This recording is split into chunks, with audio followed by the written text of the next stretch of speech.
You're listening to the Common Descent Podcast.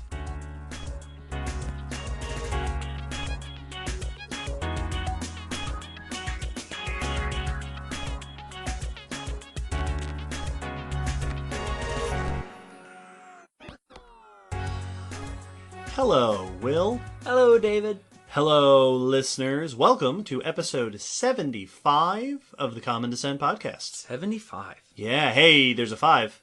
Ooh, hey, those are significant. All of our listeners know what that means. We have this long-standing tradition now of when episodes end in a 5, we talk about extinction. Yeah. And fortunately, we have had a bunch of really great suggestions for extinction episodes. This one is maybe the weirdest one. Today we are talking about the Great Oxidation Event. Which sounds like it should be a good thing. You know, so the Great Oxidation Event is a very strange choice for an extinction episode, but I stand by it because it's going to be fun. This is a time period in the early Earth, early from our standards, when oxygen levels first become significantly high on the planet. Yeah, because oxygen wasn't always a major player in the atmosphere. Sure was not. This was great for some forms of life. And that's one of those weird things is, like it sounds like it should be a good thing, but what is good for one group can often be poisonous for another. And the reason that it's such an it's a great event to do an episode about, and we put in an extinction because it technically fits, but this is the first time in our extinction tradition that we are talking about an extinction event that is sort of hypothetical. Yeah, like there absolutely should be an extinction.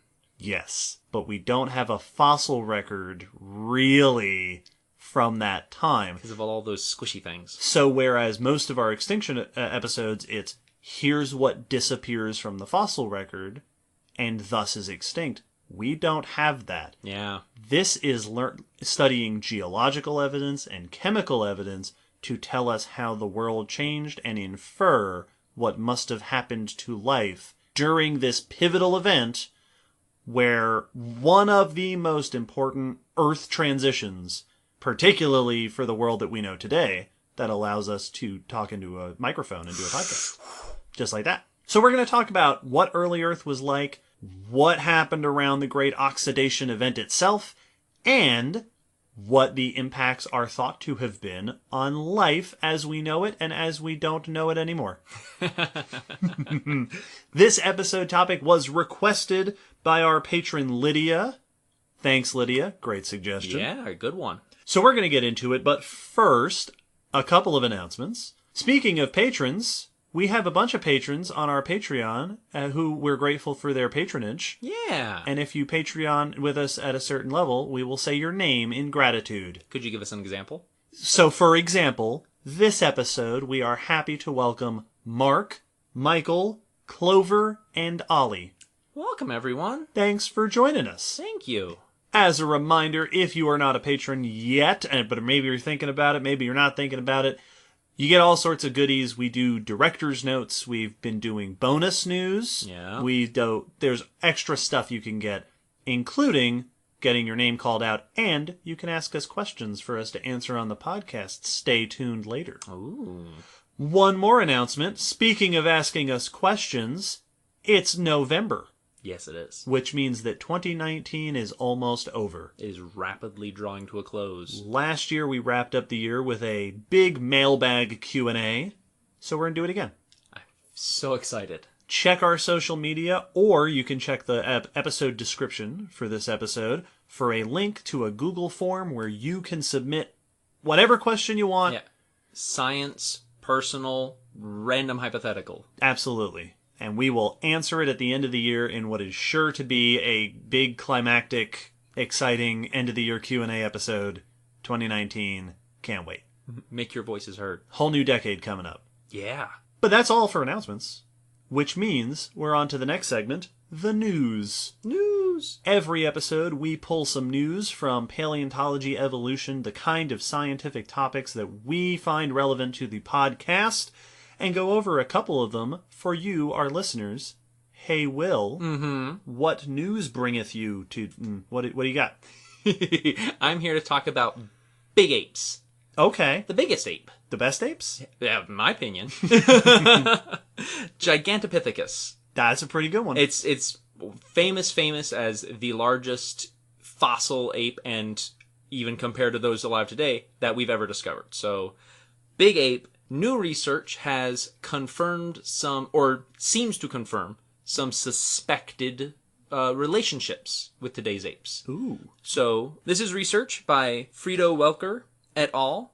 In Nature, and the article we're linking to is by Bruce Bauer in Science News. So, Gigantopithecus blacki is the famous giant ape from China that is the largest we've ever found. It was discovered in 1935. First identified by a single tooth bought from a drugstore in Hong Kong. Yep. So, an interesting start. Now, since then, nearly 2,000 isolated teeth and at least 4, I think it was, 4 partial jaws.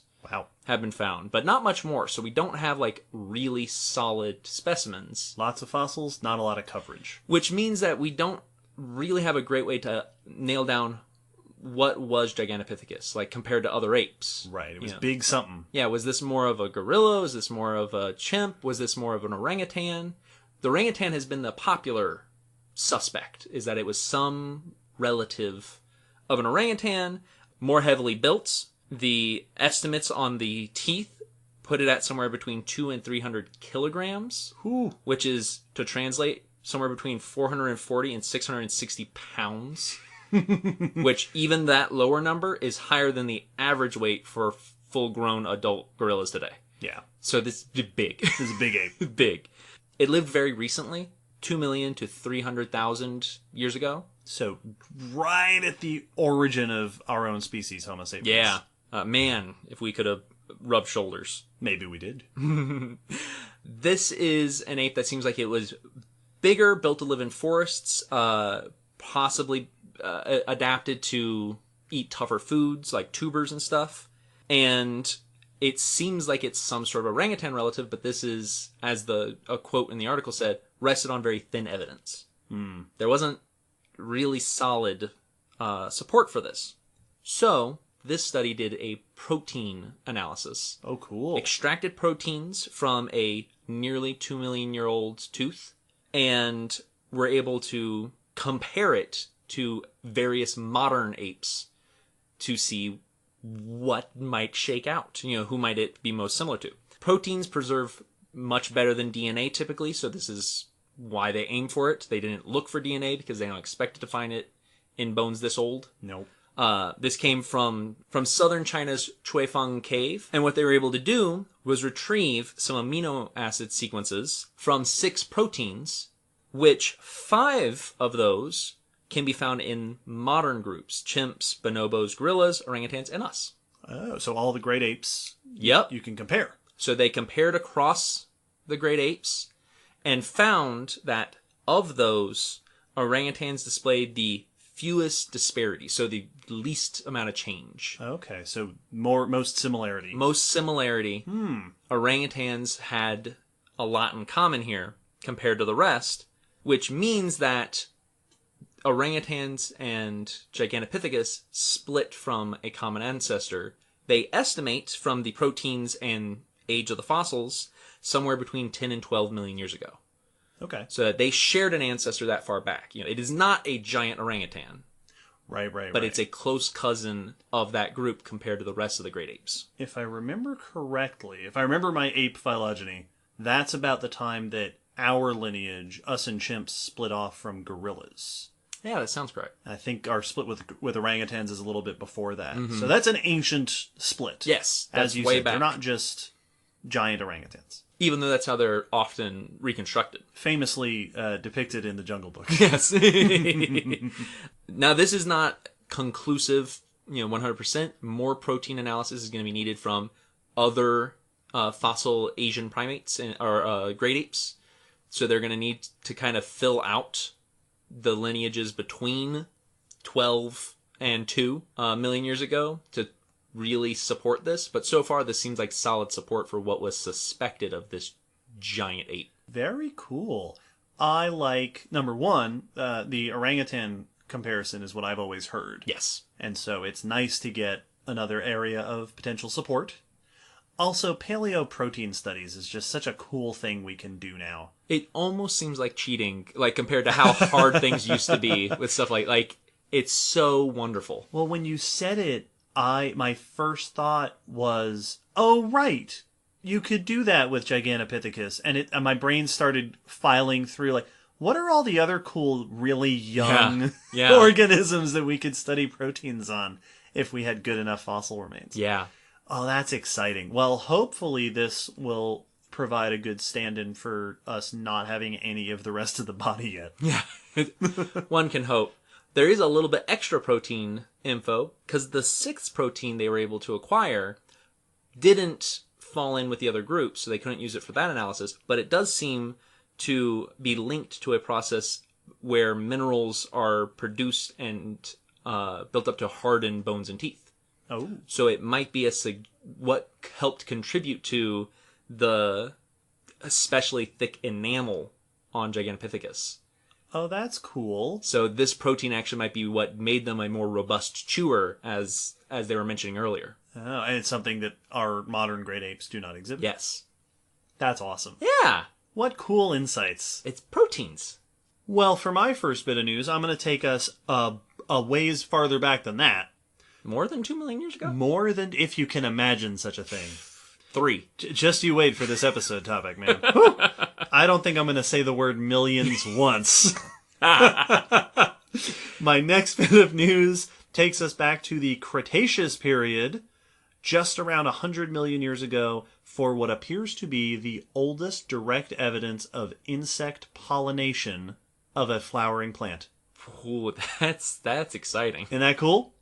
This is research by Tong Bao et al. In the journal PNAS, and we'll link to an article in Science Alert by Michelle Starr. We talked about angiosperms back in episode 57. Yep. And about how they radiated in the Cretaceous, which is to say diversified, expanded, came in all sorts of new shapes and sizes. This is obviously a hugely important event because flowering plants, angiosperms, are the dominant terrestrial plants today. Kind of a big deal. By an enormous margin. Yeah.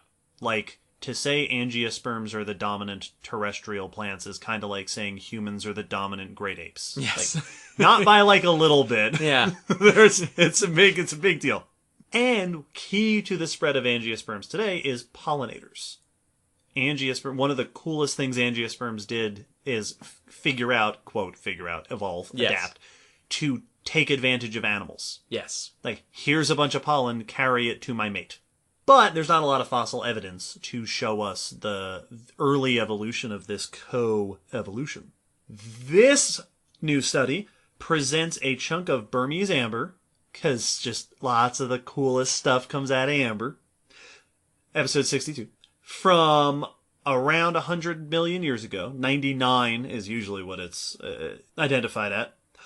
Inside the amber is a type of insect called a tumbling flower beetle. I like that name. Yeah, apparently it's a whole group of beetles. Tumbling flower beetles. It just makes it seem like they're flying and just in a... This one, perhaps not a surprise, is a new genus and species. Because so much of when we find Cretaceous amber is new genera and species. Named Angimordella burmetina. It is among the earliest representatives of the tumbling flower beetles in the fossil record. And, very excitingly, its little hairs on its body have pollen grains attached to them. Nice. Mainly attached to the abdomen and the thorax. And they were revealed, the researchers identified them, using confocal laser scanning microscopy. I love how sci-fi paleontology's getting. What a time. Basically, laser scanning microscopes, which allowed them to look really super close at the pollen grains on the body of this beetle in amber. What's super cool is that it doesn't look like this was just a beetle that happened to be covered in amber. Like, this wasn't the one beetle. Because the beetle is specialized for visiting flowers. The shape of its body, the shape of its mouth parts, and the shape of the hairs on its body are all similar to pollen-feeding, flower-visiting insect pollinators today. That's awesome. This was a beetle that was built to carry pollen. And indeed, it wasn't just like a couple grains of pollen. There were 62 grains of pollen identified on this beetle. Cool. And not only that, the pollen itself, identified as eudicot pollen, which is a group that includes about 3/4 of all modern-day angiosperms. The pollen is, here's a fun word, zoophilous. Animal-loving. We're zoophilous. Yeah, we sure are, aren't we? We both exhibit clumping behavior and reticulate surfaces. It's like my mother wrote it. Yeah. I always said that about Will. Little clumpy Will. The pollen clumps together, and the reticulate surface is the shape on the surface of the pollen. Both traits allow the pollen to more easily cling to the hair, the legs of the beetle. This is that effect that you see when they zoom in on bees and they have those yellow, big knee braces on their back legs where the pollen has gathered together specifically to be carried. So it's not just that this beetle was adapted for going for pollen, the pollen is adapted for sticking to the beetle. That's awesome. This is direct evidence of coevolution of plants and insect pollinators back in the Cretaceous, 100 million years ago, which makes it, according to the write-up, the oldest insect angiosperm pollination evidence by at least 50 million years. Wow. Once again, not a small margin. Wow. That's ridiculous. I love when we find these sort of things out, that this super complex phenomena actually started fairly early on compared to what we might have expected, because that just screams to me that this was a relationship just waiting to happen as soon as the pieces were in place. Oh, it makes so much sense. Yeah, this is just inherently beneficial. Please start making pollen so I can start carrying it around. Yes, this is the Mesozoic's OTP. Yes, exactly. And that's so cool. Yeah, I am increasingly, over the time we have been doing this podcast, I have become exponentially appreciative of amber. Amber, I mean, it's been a source for a notable percentage of our news. Yeah, it has. Absolutely. And one whole episode. Yeah. And a bunch of news. It's pretty awesome. What a cool... And we live at a time, much like we talked about with the protein studies, where we can analyze amber in ways that we could not before. It's... Like I joke about how sci-fi we're getting, but these are things that, had we gone back to the earliest people looking at amber and told them what we were finding out about it, it would be like we were describing Harry Potter spells. Like, no, you didn't. Yeah. Shut up. Confocal laser what? Yeah, no, you can't go away, go continue doing whatever you did to have those crazy hallucinations. What a cool time. That's awesome. Imagine what you'll know tomorrow. So, when it comes to early stuff, I wanted to talk about an early bird for the next news. Okay. Yeah. I bet this is in the Cretaceous as well. This is. Oh. This is indeed. This is with this research dubbing it, second most basal, so primitive. Yes, early branching. Yes. In the evolutionary tree. Flying bird. Oh. Second only to Archaeopteryx. Fossilized in here, getting the worm. Yes, indeed. This is research by Takuya Imai et al. In Communications Biology, and the article is by George Dvorsky in Gizmodo. So, Archaeopteryx is the famous first bird. Late Jurassic, we're talking 160, 140 million years ago. It is the earliest known flying dinosaur. It still holds that title, but there are others who have come close. And this new early bird seems to be the next most basal, the next most primitive, showing early features of flying, not yet fully bird. Right. Of the fossil flying birds we know. Right up at the base of the bird family tree. Whoop! Hence basal. Yes, exactly. So this is Fukuipteryx prima. It's a new genus and species. This is from the early Cretaceous, so 120 million years old, not quite as old. This was from Japan and is the first bird from this age range found in this area. Oh, fun. And found outside northeastern China, really. Yeah. So this is a cool new early member, and I don't know if you would technically call this a range extension, but a new area. Right. It is, we have found a type of ecosystem that has not yet been found in that part of the world, which is cool. They've described this as the second most primitive due to certain features that it has that seem to suggest it is on that earliest branch of bird evolution.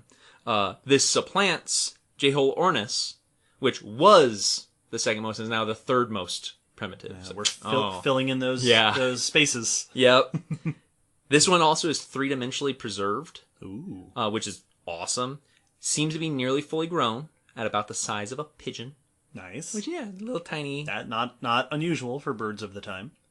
And because of this, it was able to yield a lot of anatomical information. Lots of detail. So, some of the interesting things about this specimen. First, one of the weird things they noticed is it was actually found in relatively young sediment. There are, quote, more advanced species of early bird found in older sediments than this new one. Right. And they actually said they redid their analysis to make sure they didn't make a mistake. But yeah, for some reason, this very primitive looking bird is a little bit younger than some that have more advanced features. Right. So it wasn't necessarily one of the earliest individuals, but it is representative of one of the earliest off branches of the bird family tree. Exactly. They decided to do a comparative analysis, a physical analysis of it and other fossil birds. That's how they were trying to determine where it fell on this basal ranking. They did not want to remove the fossils for fear of damaging them, so they micro CT scanned them to make a 3D model. Because it's the future. And they found some interesting things. Some were similarities shared with Archaeopteryx, other basal features. Large wishbone, unfused pelvis, so the hips. The sin sacrum. Yep. Very similar forelimbs. But unlike Archaeopteryx, it had what's called a pygostyle, a fully formed pygostyle. This is a special little triangular bone at the tip of the tailbone, the backbone. And it's what modern birds use to attach the tail feathers and maneuver them and control them. So it's very key to flight in modern birds. They don't believe Fukuipteryx was using its pygostyle that way. They do think it was flight capable, but not like super flight capable, probably gliding and very heavy flapping. But it doesn't seem like this was contributing to that. But it is there. Interesting. I know that there are some non-flying dinosaurs that have a pygostyle, probably, I would guess, for attachment of feathers that are display-oriented. Yeah, and dinosaurs that we do not think were at all flighted. Right, like, I think some oviraptorids have it. Those are not flying dinosaurs. And so this is a notable thing. This is one of the earliest, this is a very early presence of the pygostyle. Nice. Those did not appear until the early Cretaceous, and previously were mainly only known from later diverging fossil birds. Right. So this is an early appearance of it, and seems to suggest, along with the age and the other dinosaurs that seem to have it, that this feature is not as key to flight as was once thought in the past. Right. And that it has evolved multiple times. Yep. That it may not be a feature that evolves for flight, but a feature evolves while you are shortening the tail and having feathered features, perhaps. Later co-opted for flight. Yes, exactly. So this new bird seems to be, once again, backing up the more modern point of view for bird evolution, that it was not a single lineage that had led to birds, but multiple experiments into feathery flighted dinosaurs. Yes, a whole mosaic. And that Fukuipteryx fell into this mosaic. I'm excited by the fact that it came from a different place. Yeah! Because I don't know anything about that fossil deposit, but I can hope that if this was found in that region, maybe there are other hints of early bird evolution to be found in the same rocks. Yeah, it's always exciting when you uncover a new section of the map when the fog of war Yes. is cleared a little bit, and you can get a look at what was this area doing. Yeah, our map, however, has 4 dimensions. You have to remove the fog in 4 dimensions. Yeah, oh man. Jot that down for a game design. There you go. For more on bird evolution, episode 37. Well, for my next bit of news, I thought that I would switch things up a bit and talk about new fossil discoveries that tell us more about the early evolution of a group of cool animals from the Cretaceous. You did a croc article? No, I did not. Cooler animals. Oh, well, Even cooler animals. survey says crocs. that doesn't exist. New snake fossils. This is research on not a new snake, but new fossil remains of a very famous early snake that shed new light on how snakes evolved and what early snakes were really like. Cool. Early members of cool groups. This is research by Fernando Garbarolio et al. In Science Advances, and we'll link to an article in Cosmos by Nick Carn. Way back in episode 3, we talked about how in the Cretaceous there was this whole consortium, this whole group of early snakes with legs. Yeah. Hind legs, right? Snakes that had lost the front legs, still retain the hind legs, but were obviously snakes and ancestral to snakes as we know them. One of the most famous of these is a snake called Nahash. Cool name. Found in Argentina, lived around 95 million years ago. It is notable for that time for being a terrestrial limbed snake. A lot of the famous ones from back then are aquatic. And it has these robust hind limbs that made it famous along with the other legged snakes. But Nahash is known from a partial skull and one partial skeleton, which is not unusual. Mainly that's what it's known from. And that has been very informative, but researchers are always happy to find new material. Especially for things like lizards and snakes, skulls are very informative. Because you may think of legs being sort of the snake thing, is, oh, they lose their legs and that's a very snake-like feature, but that's not really true. No. Well, it's true, but they're by far not the only lizards who have done that. Yeah, that's a popular trend within that group. Lizards lose their legs all the time. That has happened many, many times. But snake skulls are unique among lizards. Because they're alien skulls. They're all mobile. They got all these cool, different shapes to them. They've lost some bones. They've added some joints. Real cool skulls. I mean, it's barely holding itself together. So this new research is a report on 8 new skulls. Whoa! Discovered of Nahash, plus 3 articulated postcranial remains, which is to say, parts of the rest of the body. Wow. So yeah, this is a haul. Jeez, overachievers. Yeah, this has octupled the number of... Well, no, it hasn't. It's whatever the next one would be. There are now 9. There was 1. There are now 9. One of the new skulls is a nearly perfectly preserved skull in 3 dimensions. That's awesome. So just this wonderful, mostly uncrushed skull from a Lagerstätten, Nice. a site of exceptional preservation from the La Buitrera paleontological area, which makes, the authors point out, this now makes Nahash the best known Mesozoic snake. Interesting. Which is really cool. Yeah. That's a lot of fun. So they used this opportunity to explore, right, Nahash is an early snake. What does this tell us about the transition from ancestral state to snakes as we know them? And how does this change what we know of the snake family tree? Looking at the full skull, they found, not surprisingly, a mosaic of lizardy and snaky features, including some of the mobile skull joints that you see in modern snakes, but not necessarily all the same stuff.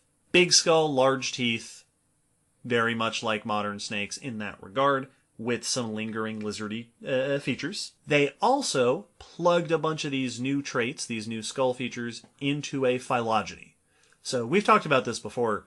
You make a list of all the traits, you compare them with a list of all the traits from its relatives, you throw it in the computer, and the computer does its magic, which isn't magic, it's all statistical analysis, and comes up with an estimate of how these different species are related. Yes, but based on the information you gave me and the information you told me to use, this is where it should fall. So, a couple of unsurprising things.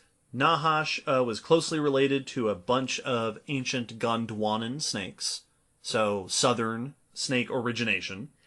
And this phylogeny confirms that limbed snakes are basal.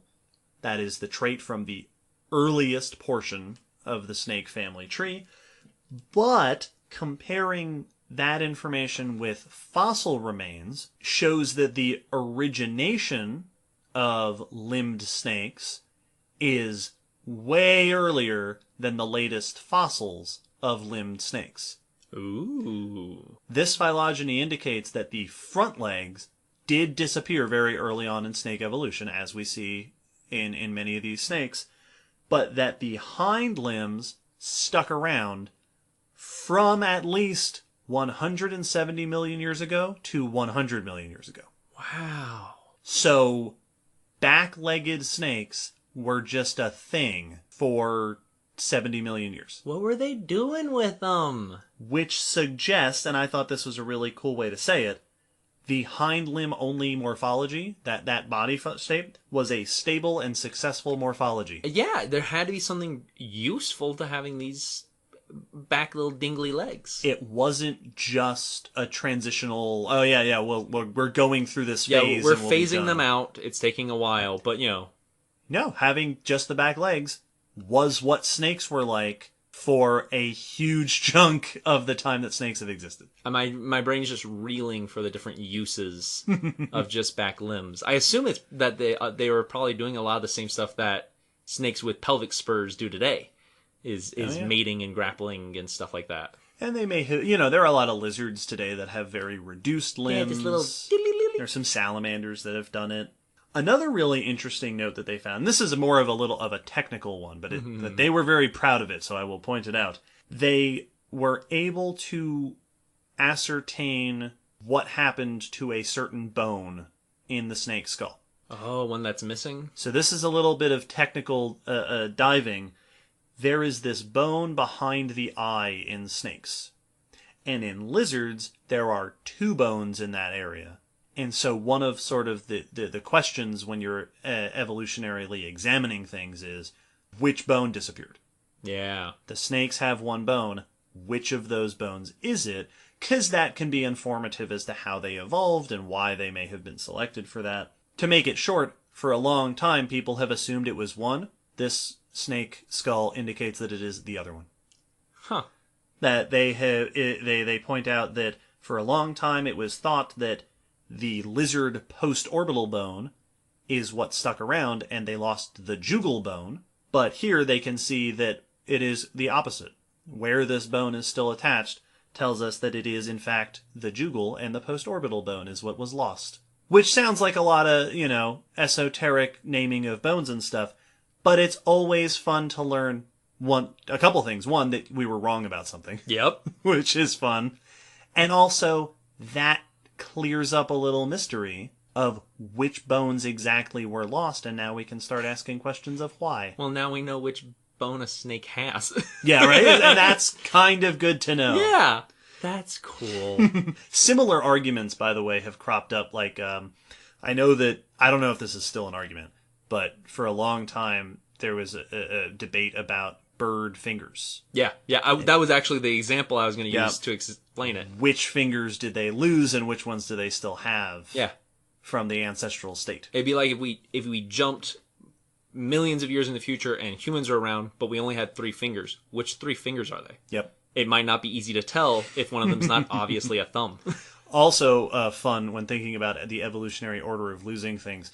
Look up like a comparative anatomist's numbering of teeth, and then take those numbers to your dentist and confuse them. Yes. That is the difference between the medical interpretation and the evolutionary interpretation for skeletal anatomy is fascinating. Yep. You mean my P3?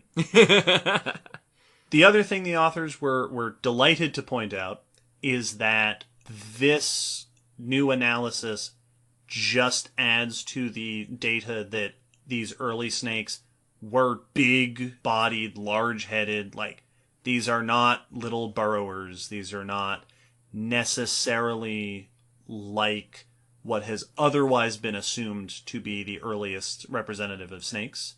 So today, the most basal snakes are often... People point at blind snakes and such. Yeah. And because they are very basal and very weird today, some have suggested that might have been what the earliest snakes were like. These are not that. These are larger snakes. They have legs. They have these big mouths. They were more what you might expect from modern-day snakes. More snake-like. Yeah. So fun new information on snake evolution. Snake evolution's always interesting because it's already a unique body design. Like, not wholly unique. There are other long, slender, slithery things. But, like, that is already an extreme way to decide to go about the world. And then when you find out weird stuff within that, is, it's not just that we got long and we got rid of legs. Like, no, we kept 2 of them for a while. Yeah. we didn't want to commit. Call us nostalgic. But we weren't ready to get rid of the back pair right away. My grandparents used to crawl miles on their back legs, and they were grateful. Well, speaking of how our world got to be the way it is... Which is what we're usually doing. Yeah, that is a bit of a theme. Let's take a step much, much farther back. 4 million years. We are going to go back to the beginning to start our journey of discussion on the Great Oxidation Event.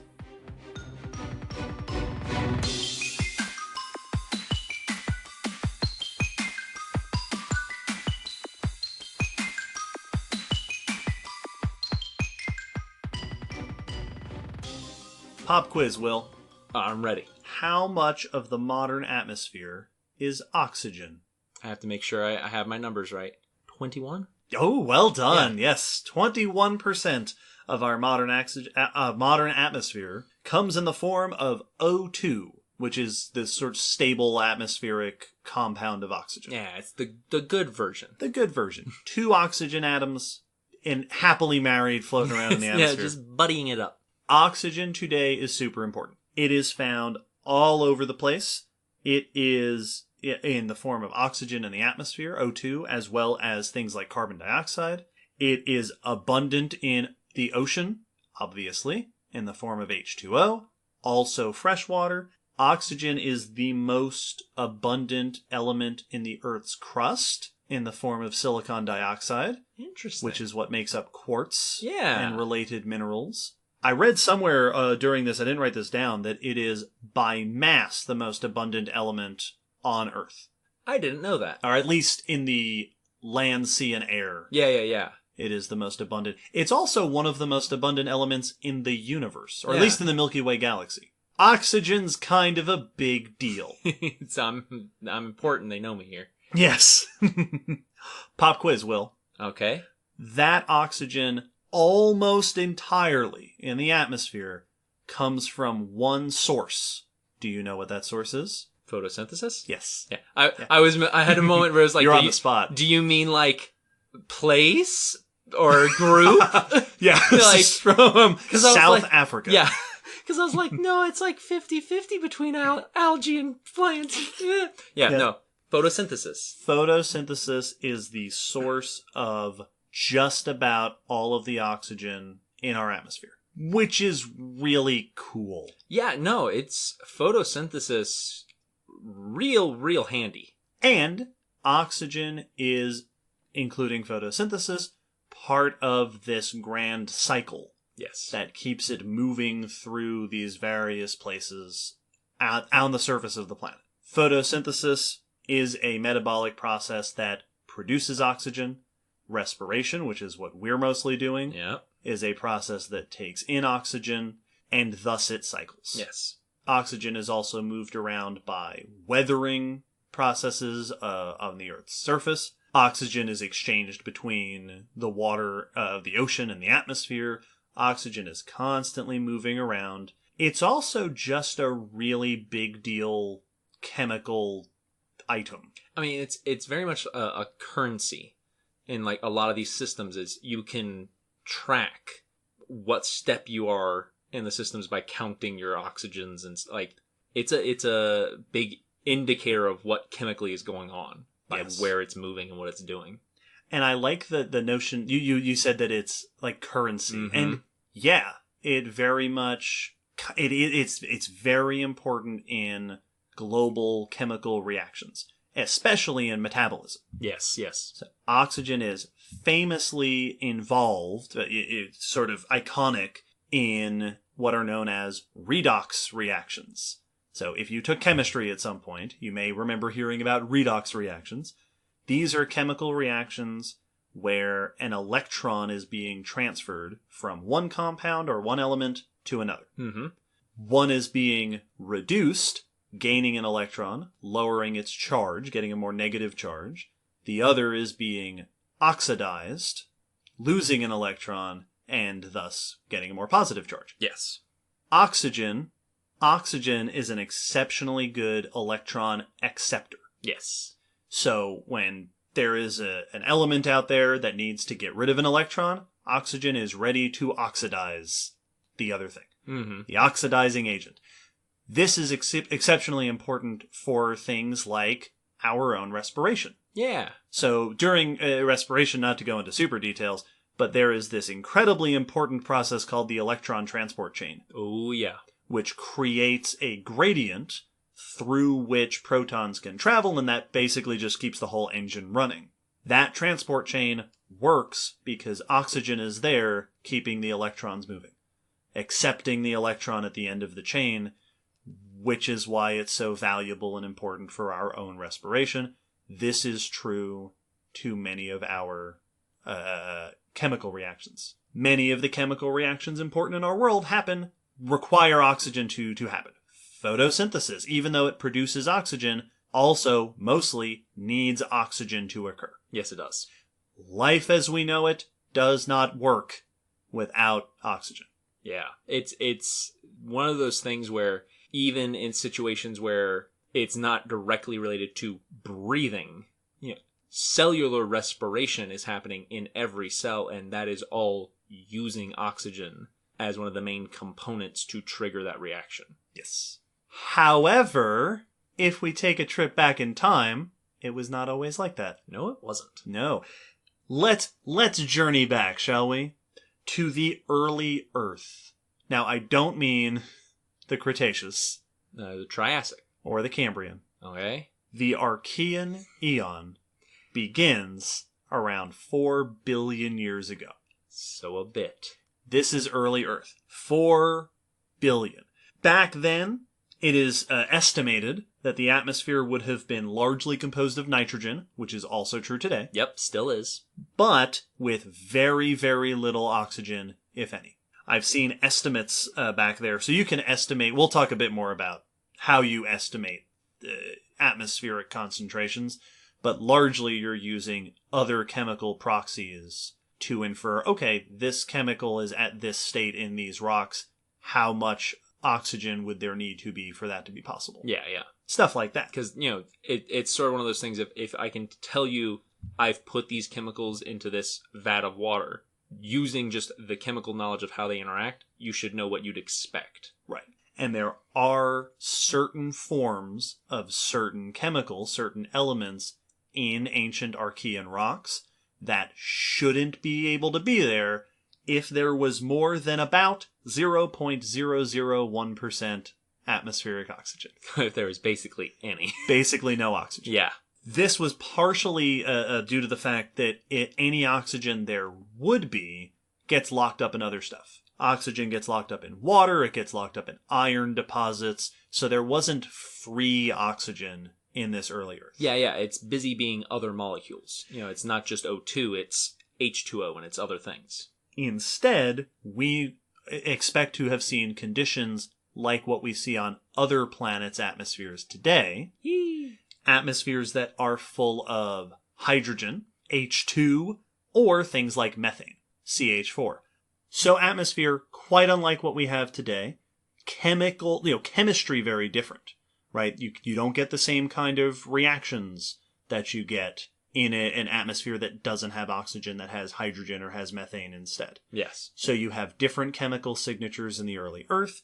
You also have different life. Yeah. There is, in fact, life back then. There's not much of a fossil record, but there is life. The trouble with the early Earth fossil record is, number one, it's been subjected to more tectonic activity than any other age.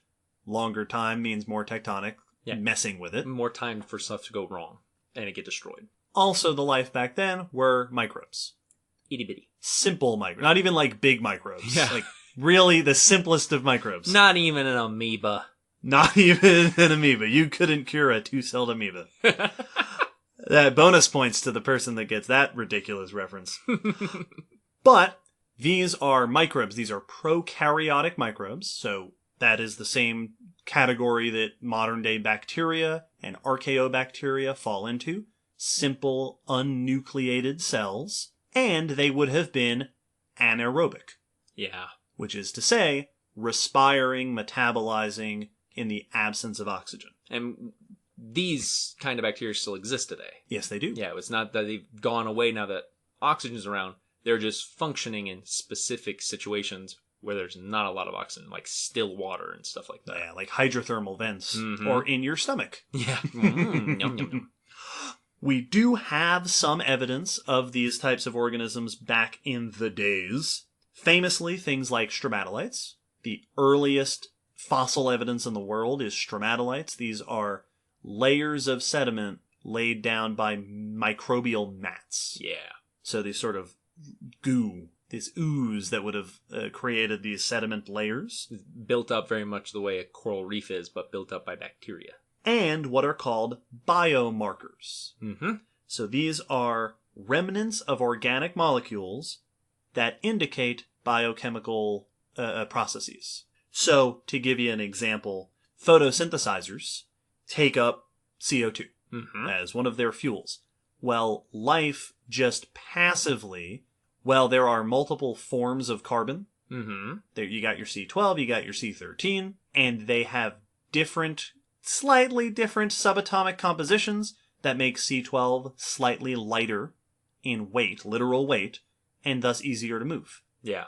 So photosynthesizing organisms tend to preferentially take up lighter carbon isotopes, which means the surroundings will have more heavier carbon isotopes. Yeah, because you're eating up all the light stuff and leaving behind the heavy, lunky stuff.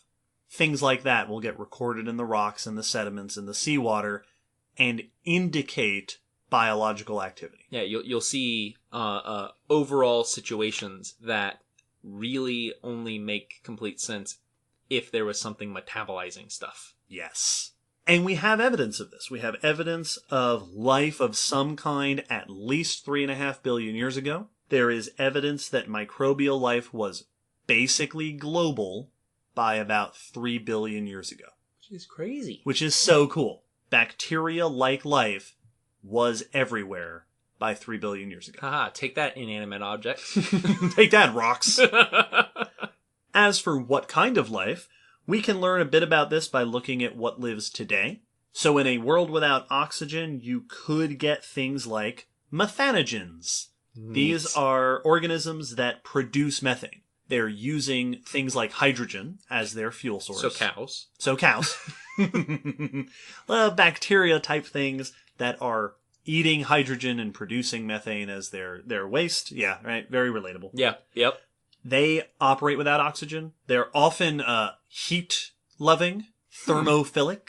There are other types of organisms that can use other things, other chemicals as fuel sources, things like iron. Yeah. Certain compounds of iron and such. This is what you'll hear called chemosynthetic organisms. They're not using photons, light. They're using other chemicals as their catalysts. There is also the option of doing photosynthesis in the absence of oxygen. Interesting. Anoxygenic photosynthesis uses compounds like hydrogen sulfide or iron compounds. Instead of producing oxygen, it produces sulfur compounds. So it's fueling the same thing. It's still using light to make energy, but the fuel you're using instead of oxygen is other stuff. And the product you're producing is horrific. Yeah. Well, but at the time, that's what everybody was doing. It was the hot thing. That's so interesting. And then, of course, the other option there is oxygenic photosynthesis, which produces oxygen. Yeah. You're getting your hydrogen from the water, you're producing oxygen, and early oxygenic photosynthesis, which there is evidence of early on, back in the Archean, is ascribed to cyanobacteria. Okay. Cyanobacteria are a group of photosynthetic bacteria, still around today. Yes, they super are. abundant today. Sometimes they're called blue-green algae, but Yeah. you will get into arguments with people about what algae actually means. Yeah, algae is one of those weird things because there are multiple groups of alga. Yes. Yeah, there's multiple groupings, some often distributed by color, and Yep. all with vastly different features. Like kelp falls into one of those groups, which is as plant-like as you could ask it to be, but isn't technically a plant. No. Even though it's got stalks and leaves. Well, an algae, a lot of people will use algae for protozoans Yeah. specifically. Not plants, not bacteria. Which is why some people would argue that blue-green algae are not algae because they're prokaryotes, they're bacteria. Regardless, cyanobacteria, there is evidence for photosynthesis, biomarker evidence for photosynthesis back to the end of the Archean, around 2.7 billion years ago. So not too long after we know that microbes were globally distributed. Once they took over the world. Yep. There's possible evidence that has been suggested for photosynthesis even further back. As far back as the oldest fossils we have. Which, I mean, I would not be surprised in any extent if something was doing it. Yeah. You know, how common it was would be the interesting question. But I mean, surely at the beginning of life, you know, who knows what everything was doing. Yeah. So, and it's real hard to know. Yeah. It's so hard to interpret this evidence, to find it in the first place. As you can imagine, counting isotopes of carbon, we're working on indirect evidence. We're trying to interpret, the chemical chain goes from the atmosphere to the ocean to life to the rock, and you're trying to figure out this puzzle, and there's a lot of debate and there's a lot of uncertainty. Well, and even after you've done that analysis, what you end up with is very strong suggestions. Yes. For stuff. You don't actually have and this has led us to the footprint of the first, photosynthesizing bacteria. Right. You have this really does seem like it could suggest. Yep. But you don't have that direct evidence. Which raises the question of, when did oxygen really start to rise? Yeah. Obviously, today, oxygen is a big deal. When did that start to happen? During the Archean, there's occasional trace elements, evidence of periods of high oxygen. Mm-hmm. Or places of high oxygen. What I have repeatedly seen called whiffs. Whiffs of early oxygen in the Archean, where you'll find a little bit of evidence here that there was some oxygen. I like that. One of them is around the end of the Archean, you start to see what are thought to be proteins produced by eukaryotes metabolism. So eukaryotes are our type of cells. Yeah. Protozoans, animals, plants, the more complex multi-partition cells. Yes. Protein evidence of eukaryote metabolism, which require oxygen in order to be formed. Okay. And so this could be you've got a whiff of oxygen. It could be that you have early eukaryotes living in a place where there are oxygenic photosynthesizers. Yeah. Maybe a little oxygen ecosystem. This little oasis of oxygen. Just enough for your eukaryotes to start doing their thing. But, for the most part, the Archean, from 4 billion to around 2.5 billion years ago, is a prokaryotic, microbial, anaerobic world. No oxygen, not usable oxygen in any like big scale way.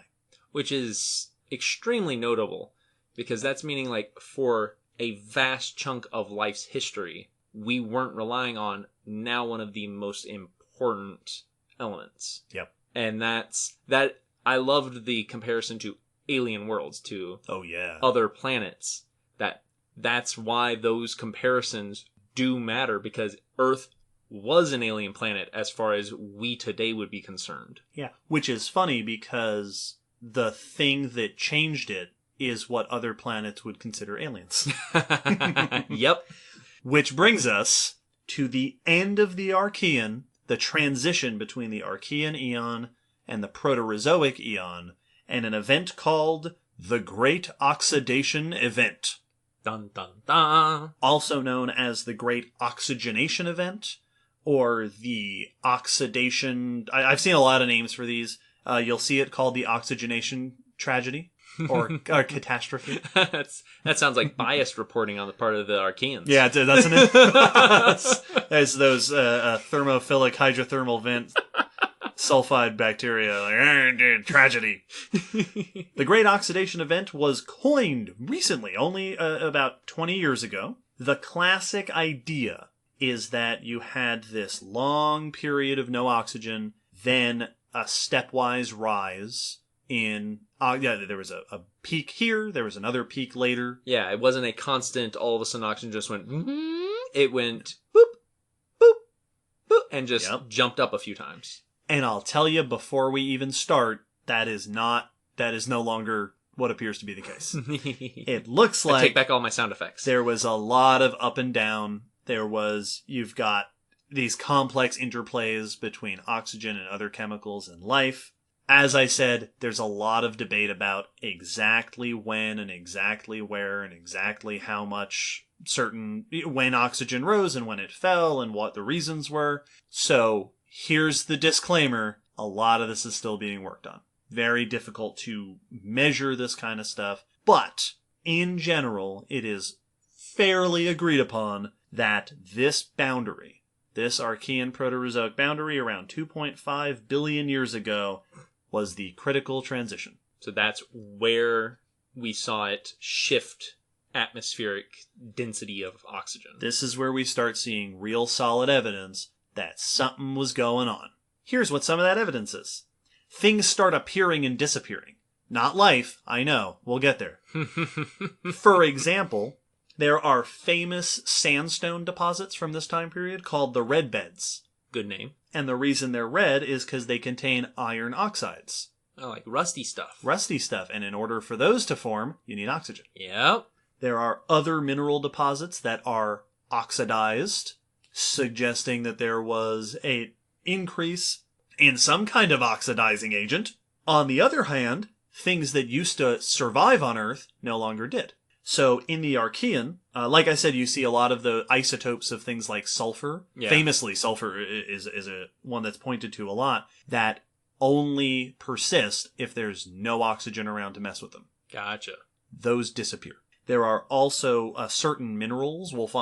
Geologists will find grains of certain minerals that, again, a mineral in that state only works if there's no oxygen around to react with it. It really is kind of amazing how much of a parallel there is between the interactions of the chemicals and the elements and an ecosystem undergoing. Like it's a chemical ecosystem in extinction. Yeah, those detrital mineral grains went extinct. We also see things like iron, the compounds of iron we see in soils at this time. Early, so not soils like we know them, but dirt and stuff. Reflect that there is higher oxygen. Famously, there are the banded iron formations in the oceans, so these are these really cool striated iron deposits. They are extremely common around this time. Possibly, they are related to the oxidation and deposition of iron, that they may be indicating iron being deposited as part of its reaction with oxygen. Mm-hmm.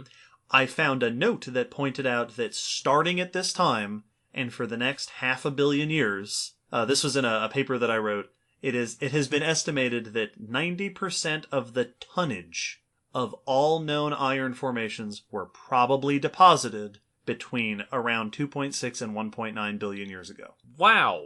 as oxygen is rising in the oceans. So basically, and this is when we got iron. And this is when iron happens. Yeah. Yep. And then iron for a little bit. You're welcome, Tony. And at this time, there are shifts in carbon isotopes that have been interpreted as suggesting intense burial of organic matter. Ooh. Lots of organic stuff was happening. Now, there is some question as to what it was at this time that seems to have kicked off the rise in oxygen. Yeah, what suddenly started pumping oxygen into the atmosphere? The obvious answer is photosynthesis. Yep, that's the that's prime suspect. That is the reason we have all this oxygen in the world today. But, as people have pointed out, we have evidence for photosynthesis before this. Possibly way before this. So what was it that led to this sort of sudden turnover? Yeah, why now? Why now? If indeed it was sudden. And it may have been a little more gradual. Yes. Some have suggested that it was simply a matter of the oxygen sinks being overwhelmed. That is, your photosynthesizers are producing oxygen, and it's getting taken up by iron, and it's getting, reacting with methane in the atmosphere, and the water is absorbing it.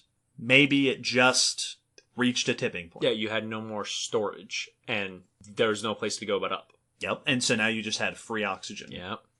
Starting to get out. Those overambitious photosynthesizers. Another suggestion has been, and this will make Will happy for his astrophysics background. It's been suggested that around this time the atmosphere may have lost enough hydrogen to allow oxygen to take some of that place in the atmosphere. Ooh. Because hydrogen, fun fact, you know how hydrogen balloons rise? Yeah. Because they're lighter than air? Yeah, well, free hydrogen just leaves. It's just, my people need me, and it goes up into space. The atmosphere is so often shown as this force field around Earth. Right. That everything on Earth stays on Earth, and every now and then weird things come out, and we send stuff out. But that's not how it works.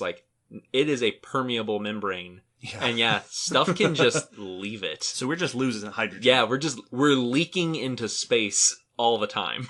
So when you let a helium balloon go, it goes up and up and up, and then it pops, and all the helium escapes, and then the plastic falls down and kills the sea turtle. Yes. Also at this time, others have pointed out that there was a bit of a tectonic reorganization at this time, and we start to see more continental volcanic activity. Ooh. And geology people out there, your oceanic crust is made of different compounds than your continental crust. So volcanoes, submarine and subaerial volcanoes, release different compounds. Cool. Which may also have contributed to some of this chemical upset at the time. One way or another, something changed that allowed oxygen to continue to rise. We know the source of the oxygen. That's photosynthesis. That's where oxygen comes from. Yes. What it was at this time, as always, probably a complex interplay of things. We can also hypothesize about the side effects of having extra oxygen. One of them is that, so oxygen gets into the atmosphere, it forms O2. Yes. Well, when O2 reacts with certain radiation from the space, it becomes O3. Yeah, ozone. Ozone. So we would have begun the formation of an ozone layer as oxygen began to accumulate in the atmosphere. Because the sun is a deadly laser. The sun is a deadly laser. Also, there's evidence for increased weathering at the time. Ooh, cool. Which may be related to that changing chemical composition of the atmosphere and rising oxygen and the start of an ozone layer to protect you from UV and the weathering of nutrients out of the rocks into the water is a wonderful recipe for life as we know it. Yes. And indeed, biomarkers at this time suggest increased productivity, which is to say, more life. Yeah. Increased productivity is a word you hear when geologists are inferring things like algal blooms in the fossil record. This appears to be a good time for certain types of life. So this would literally be changing the way the sky is functioning and potentially the color of the ocean. Like, this is fundamentally changing the way the world works and looks. Yes. Which is neat. Now, all of this is chemical inference. Yes. Right? The oxygen is rising. We're seeing things that might have helped out life, biomarkers for life. But there's also phylogenetics to help back it up. Yay! I read a study from 2013, I believe, that did a phylogeny of cyanobacteria. So, interpreting relationships between cyanobacteria, and estimated, based on their evolutionary tree, that cyanobacteria evolved before the Great Oxidation Event, but diversified around this time. That's cool. That there was a diversification of different types of cyanobacteria. They also suggested their evolutionary tree indicated that multicellularity in cyanobacteria originated around this time. Ooh. And not only were they diversifying, but they were testing out an entirely new life style. Yeah. A whole new diagram of building. Yes. Yeah, that's a big deal. There has also been evidence that eukaryotes get their start around this time, including those protein biomarkers I mentioned earlier. This seems to be the time that complex-celled organisms kick off. In fact, I saw one study, actually I think this is a couple of studies, this may be a more recent hypothesis, that for a short period of time in this world, as oxygen was rising and the ozone layer hadn't yet formed, what you would have had was lots of reactive oxygen compounds just floating around, plus UV radiation, both of which are bad things. Yeah. You don't want just free oxygen stuff floating around. That, because they're super reactive, it'll mess up with your chemical processes. Yeah, reactive stuff is, I mean, that's what happens with, like, acids, is they're reacting very aggressively with what they're touching, and they're changing it chemically. So, like, reactive stuff can be very damaging. So some have been suggesting that in that slightly harsher world of increased opportunity for DNA damage, for metabolic disruption, that may have been the selective pressure environment that led to eukaryotic cells, but also some of the things that eukaryotes are famous for, like endosymbiosis. Yeah. The fact that our cells absorbed bacteria and now we're part of the same thing. Quickly, hide within my body. And sexual reproduction. Yeah. That the need for quicker repair, the need to adapt to that slightly harsher environment may have driven, maybe. Yeah. Big maybes. Have driven the evolution, plus your increased oxygen, your increased nutrients. This was a time for lots of life experimentation. Mm-hmm. Lots of new things were happening. It seems life bloomed. Every idea is a new idea at this point. And so try them all out. And while we're talking about the rise of oxygen, yes, we mentioned that tectonic activity was changing and that your atmospheric activity was changing.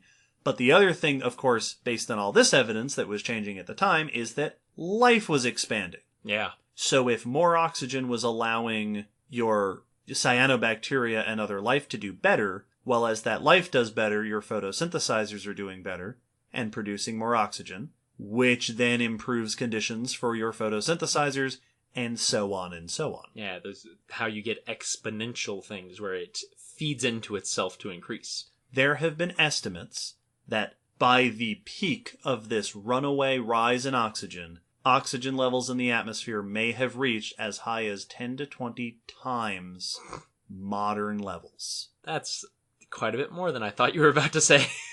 Wow. An enormous amount of oxygen. That's a lot of oxygen. Now again, whenever I use numbers, I'm always I want to clarify this is being worked on actively. Yes. I've seen that number cited in a couple different papers, but I can't tell you off the top of my head if they were both written by the same people. They may have been. Yeah. But suffice it to say, big rise in oxygen. The Great Oxidation Event.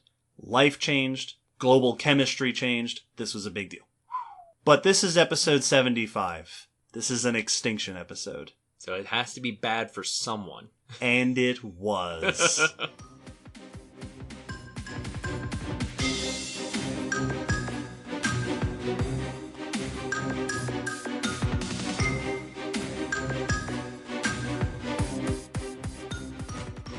We mentioned before that anoxic adapted life, right? Life that lives in the absence of oxygen is still around today. Yeah. Lots of places. That's a big part of how we clean the bones for stuff at the museum that we want to study. Yes, it is. Hydrothermal vent ecosystems have a lot of anaerobic things inside of animals' bodies. Their gut microbes are often anaerobic, doing oxygen-less things. But there's a reason that they are relegated to hidden away, secluded places. Yeah, that you're not just stumbling upon them and tripping over them. It's not that they don't want to hang out where the air is. It's that oxygen is poison. Yeah. Oxygen is chemically reactive, like we were saying before. Oxygen can really mess with your metabolic processes if you are not the type of organism that needs it around. That is to say, oxygen is bad for life. Well, and that's something that I wanted to make a point of here that's kind of an interesting take, because you'll often hear questions on, like, how is it that Earth is so perfect for life? You know, like, how is it that everything here seems to be so perfect for life? You know, that seems, crazy coincidental. And the truth is, it's not for all life. There's a huge section of life that would have been much happier if Earth wasn't this way. Yeah, Earth was perfect. Yes, it was fine. It was fine, and then these newcomers came in, spewing oxygen everywhere.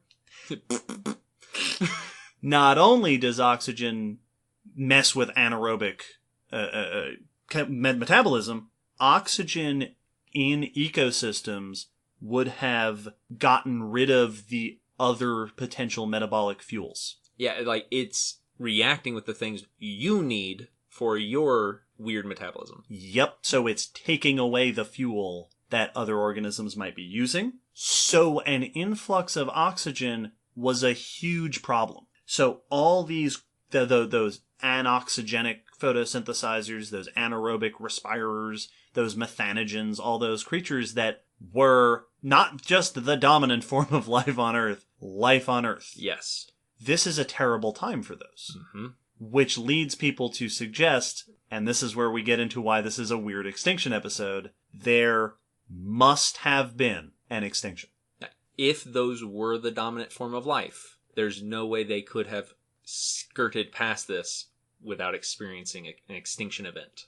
This was likely a major mass extinction, but we don't have any fossil evidence for it. We can't say exactly what was living before it. We can't say exactly what disappeared, but we can certainly hypothesize. Yes. There's also other evidence for times being tough. Those same tectonic changes that were happening were resulting in declines in fuel. Oh. So there was a recent study that came out that found that at this time, looking at iron isotopes to infer other chemical activity, suggested a massive decrease in nickel. As that tectonic change was happening, you would expect less nickel erupting from the mantle through the oceans. And indeed, the isotope chemical evidence shows that. And what's notable is that nickel is a major component in the enzymes used by a lot of methanogens, microbes that produce methane, anaerobic microbes, Yeah. today. Huh. That study found evidence to suggest that nickel at this time went from where the levels it was at in the Archean to about half. Wow. So things were not great for anaerobic organisms.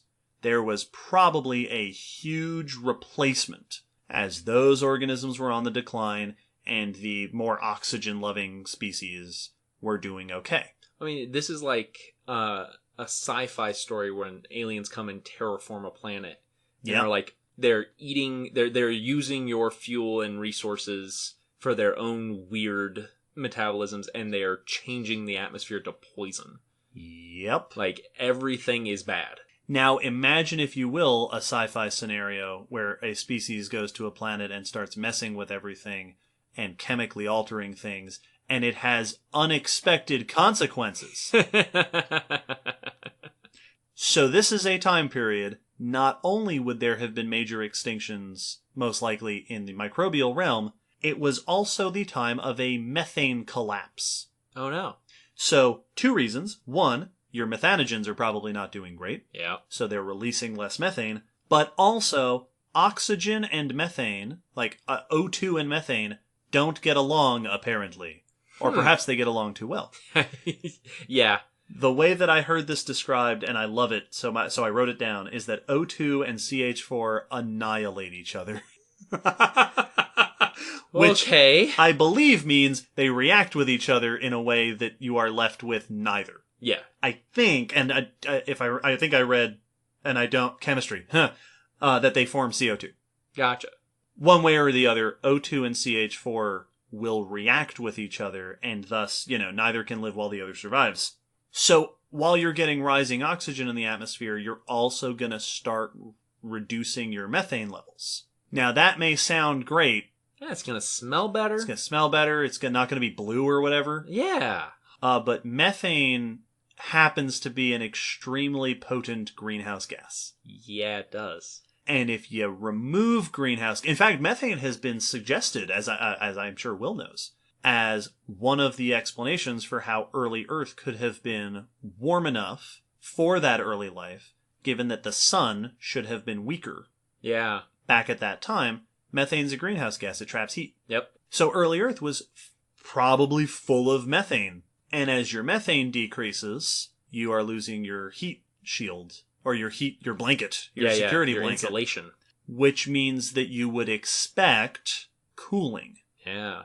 And indeed, we got it. This marks the start of what is called the Huronian glaciation. This is a period of time where there are numerous glaciations recorded across roughly 2.4 to 2.2 billion years ago, around the time of this oxidation event, where we find glacial deposits at low latitudes. Which is to say, you have rocks, you have sediments that are deposited by glaciers as far down as near the equator. Yeah. This is a phenomenon that we have a catchy special name for. Will? This is Snowball Earth. Snowball Earth. A global, almost down to the lowest latitudes, glacial period. Where almost every part of Earth experiences regular below freezing temperatures. We are Hoth. We are Hoth. Yeah.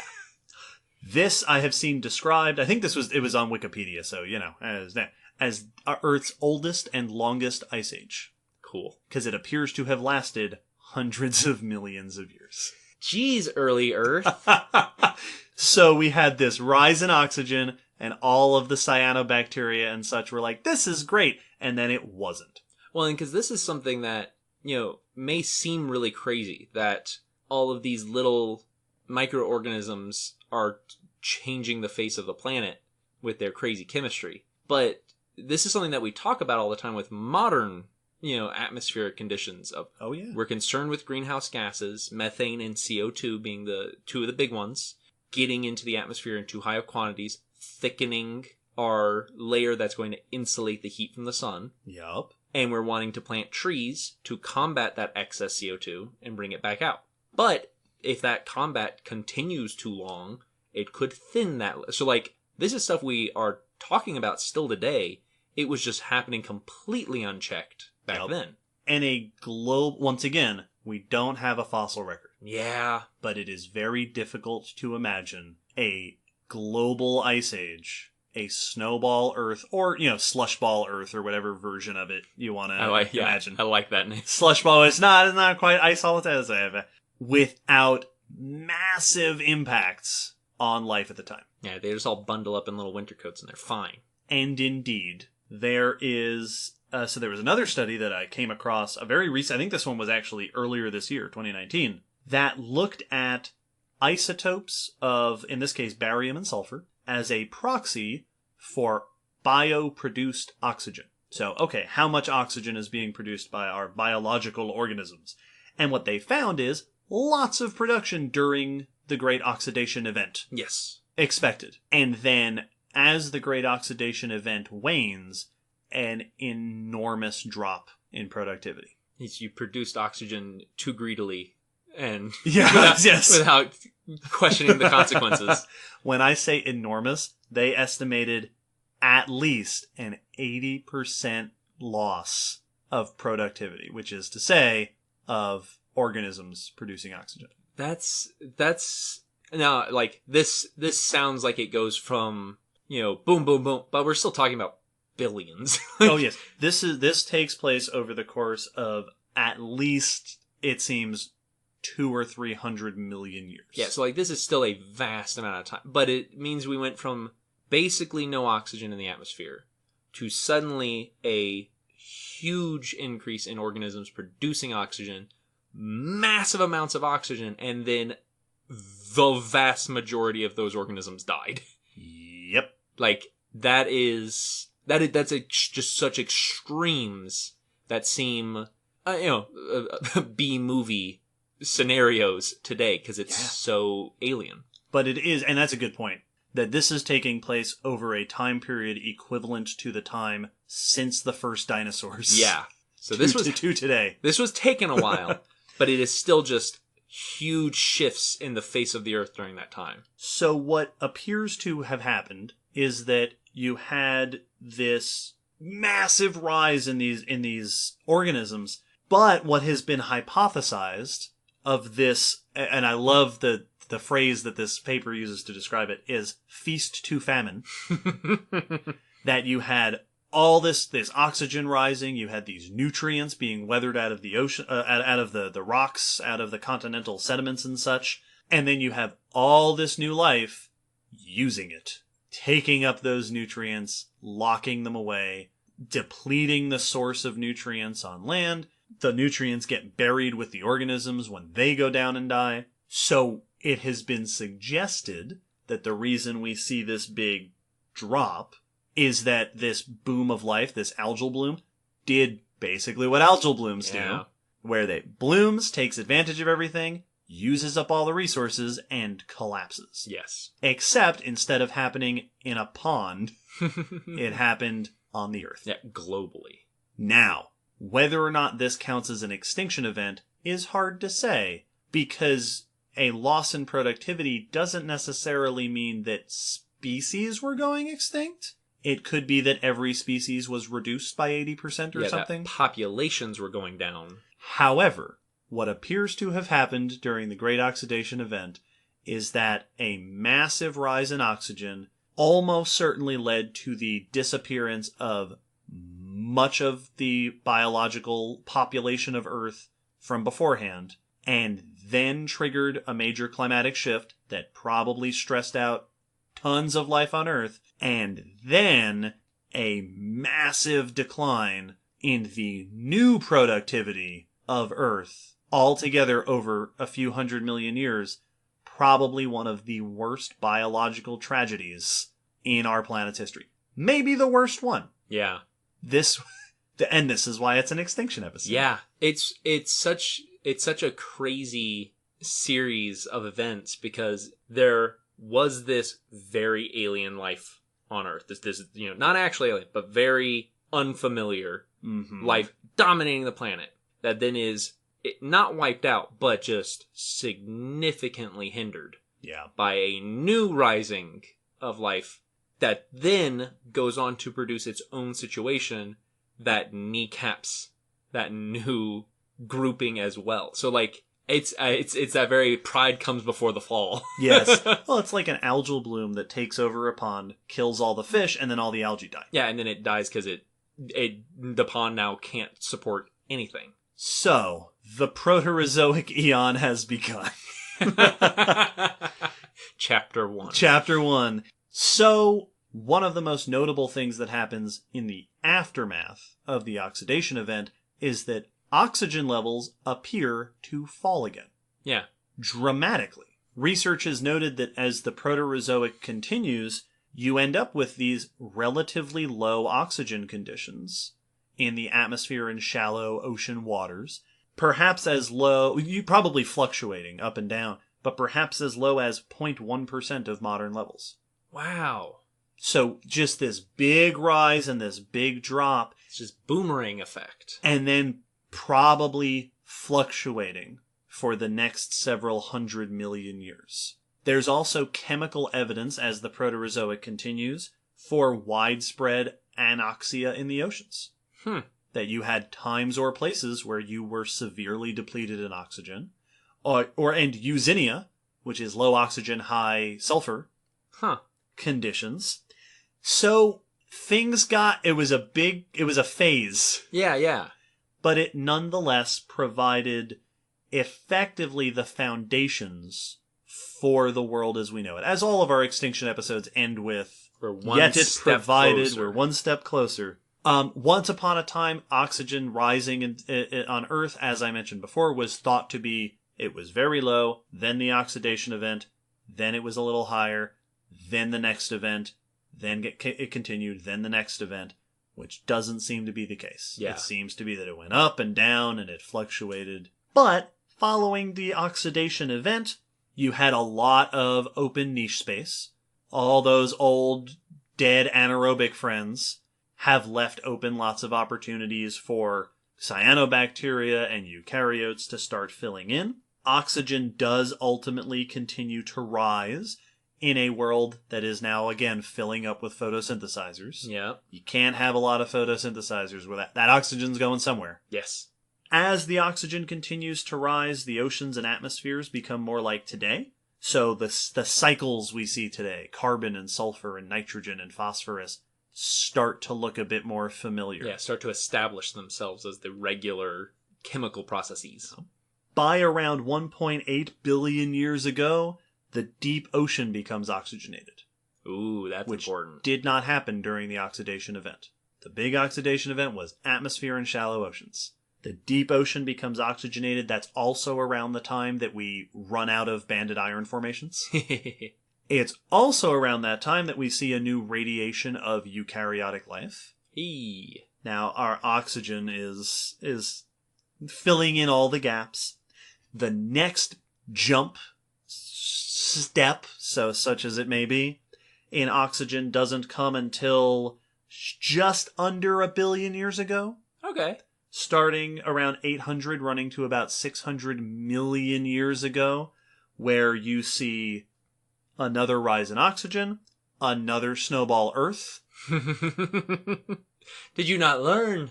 And after that, the Ediacaran biota. Hey. Episode 31, the rise of plants and animals. Yeah. And then, of course, there's another O2 jump in the Carboniferous when forests become a thing. Yes. Hey, episode whatever trees was. 73? Should be. It should be 73. Yeah. 73. It's been a long day. It's been a busy day. The Great Oxidation Event was the first step in this gradual, tumultuous rise of oxygen. It set the stage for organisms as we know them today, for ecological cycling. Not like predator-prey, like we talked about in the Cambrian explosion. Yeah. But like chemistry is doing the stuff we expect it to do in our ecosystem. Chemistry is finally kind of familiar. Yeah. And one other thing that I want to point out, because I read this and I thought it was super, super cool. I read a paper that pointed out that the Great Oxidation Event is also responsible for a radiation in the diversity of minerals. Oh, that's cool. Because in the early days of the Earth, minerals that have different oxidation states, so your chemical state can determine what kind of mineral you are. Yeah. Right? How you're reacting, what kind of compound you're forming is going to be dependent upon how reduced or oxidized your various components can be. Well, in the early atmosphere, where you didn't have a lot of oxygen for all of your fancy complex redox reactions, there would have been a cap on how many different forms minerals would have been stable at. So as the paper put it, essentially any element with more than one possible oxidation state could then be present in more oxidized forms in minerals in near-surface environments.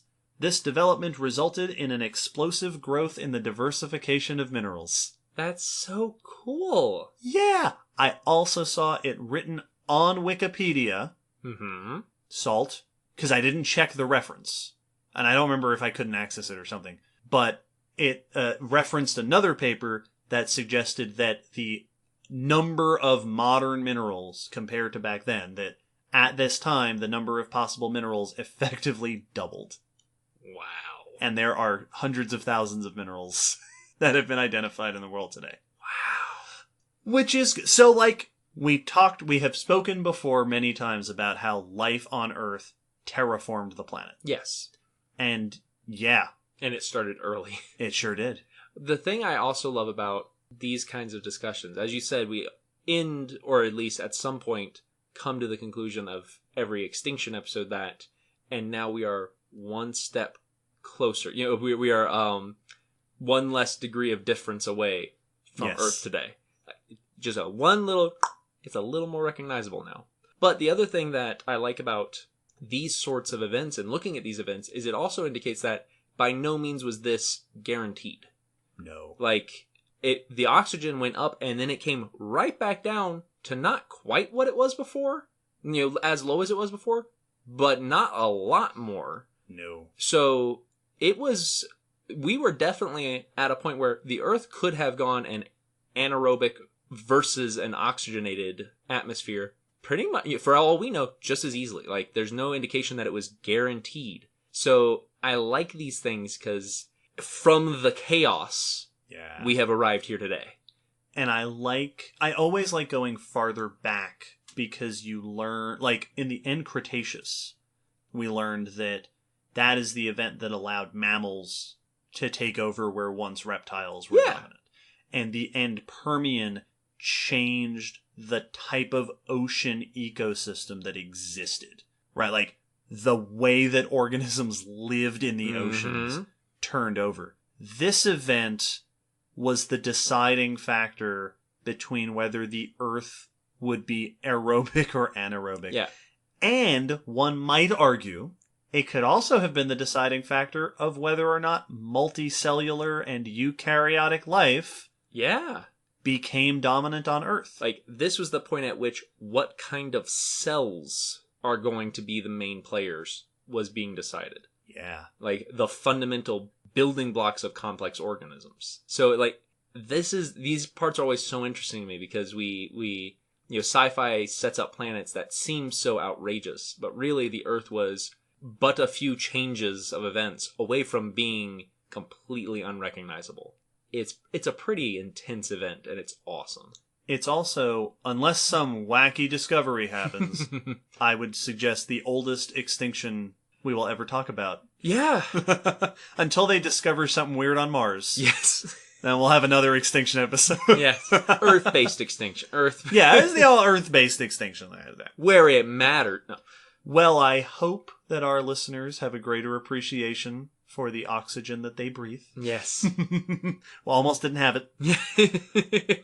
It nearly killed us to get it. You know, it was a fight. Before we go, I mentioned it early in the episode that we have a patron question. Yeah. So this is from one of our newest patrons, Michael, who asks, does sexual isolation inevitably result from long-term physical isolation between populations? That is to say, if you separate a population physically from each other, put some sort of barrier, are they inevitably going to lose the ability to reproduce? Or are there any instances of very distant species still being able to reproduce? Good question. Absolutely. No, this is one of those where typically that first premise is often the case that happens. Is if you separate species, they're going to differentiate, and the more you differentiate, the more likely interbreeding is no longer going to be viable. Right. It raises those chances.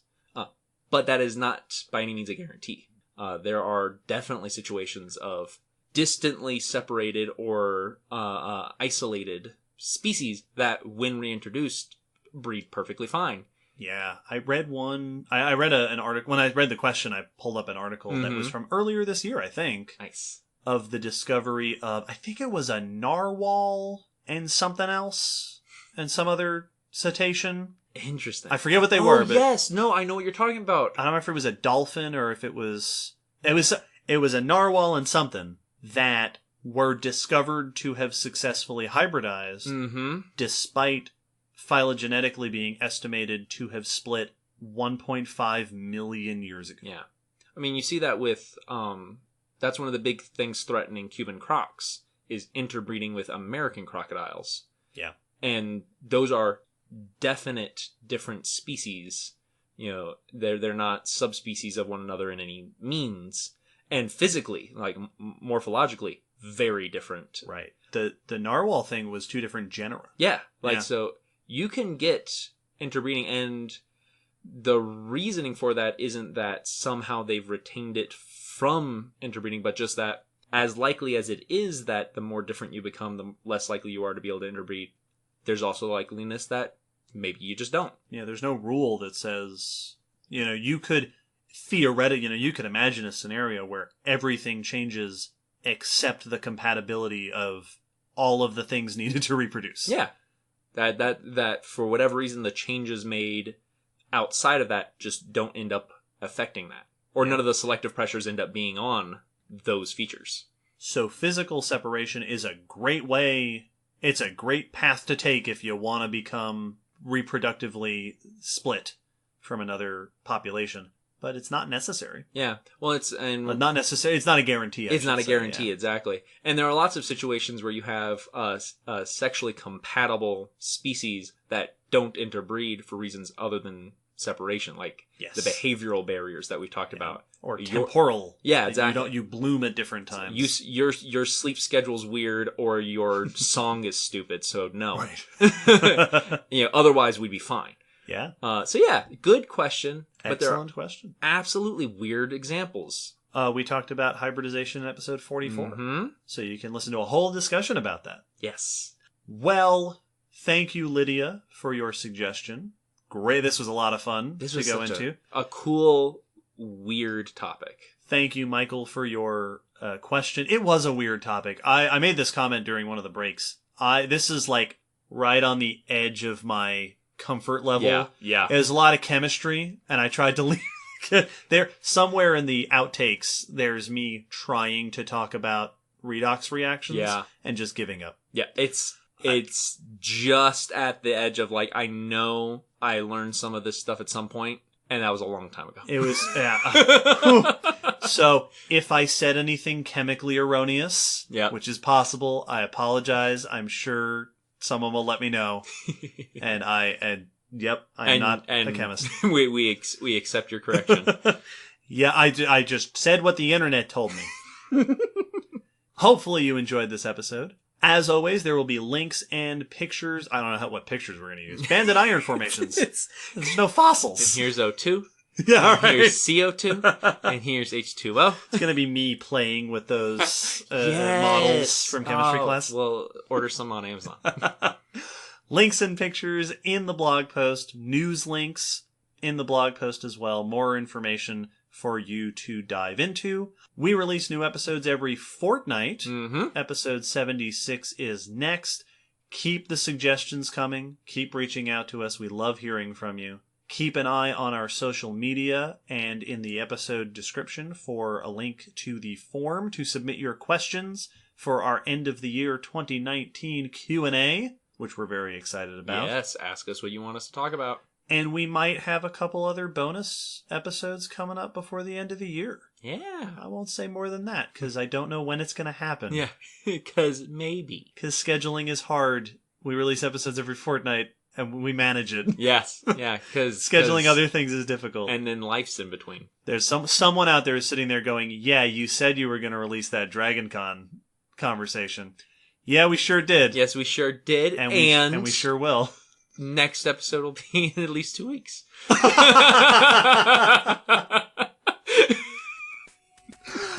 Sign up, Chris.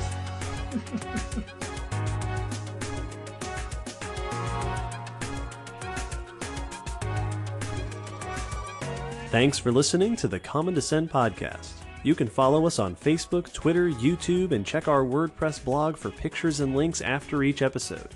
Huge thanks to our patrons whose support helps keep this podcast running and who get access to bonus goodies on Patreon.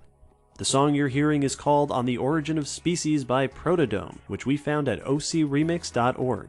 Thanks again for listening. We hope you'll join us next time.